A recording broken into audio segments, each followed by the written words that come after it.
Hello students, so I am here with the same chapter, A Period of Transition of History Class 8. See, in my first video, I had taught you about transition, which is a change from the Middle Age to the modern age. There I taught you about Renaissance. I even taught you that Britishers made many changes in our country. They introduced Western education.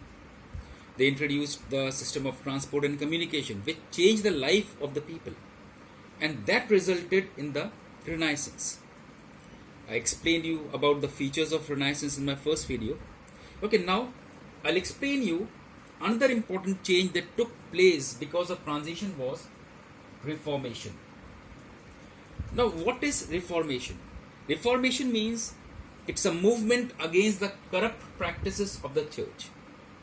See, in earlier times, the people, they believed in the church. They believed in the church and its practices. But as time passed, church became corrupt. So some people, they did not like the corruption which was prevailing in the church. So they decided to launch a movement. They went against the church. And they launched a movement which was called as Reformation. Now, another term is Counter-Reformation. See, here when we speak about Reformation, the credibility of the Catholic churches went down. Their image, that went down. Now, in order to restore the credibility, to bring back the name and fame of the Catholic churches, some of the priests, Pope, they launched the Counter-Reformation. They started a movement which they called as Counter-Reformation. Now in Counter-Reformation, they made many changes in the church. So this is what we call as Counter-Reformation. They made many changes.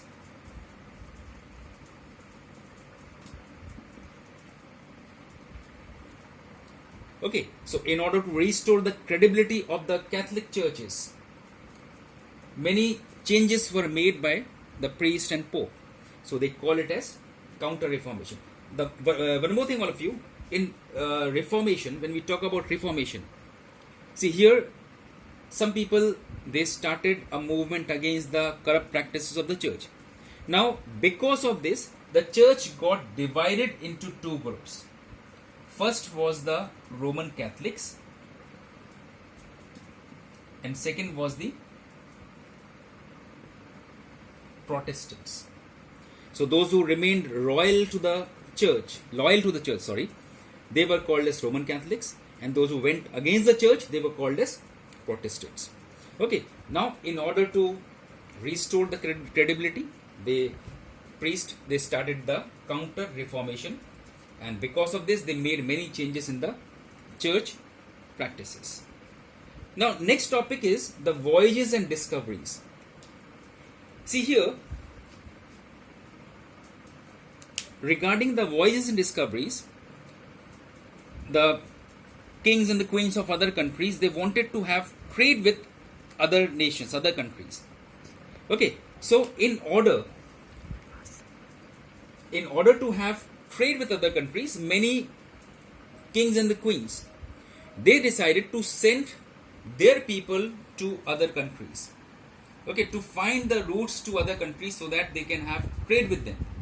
So in this run, Bartolomeu Dias, Vasco da Gama, they were the Portuguese sailors. So between 1450 to 1524, they took the permission of the kings and the queens, and they started the journey towards the east. So Bartolomeu Dias, he traveled to the southern tip of Africa. He started and he traveled to the southern tip of Africa, and he called it as a Cape of Good Hope.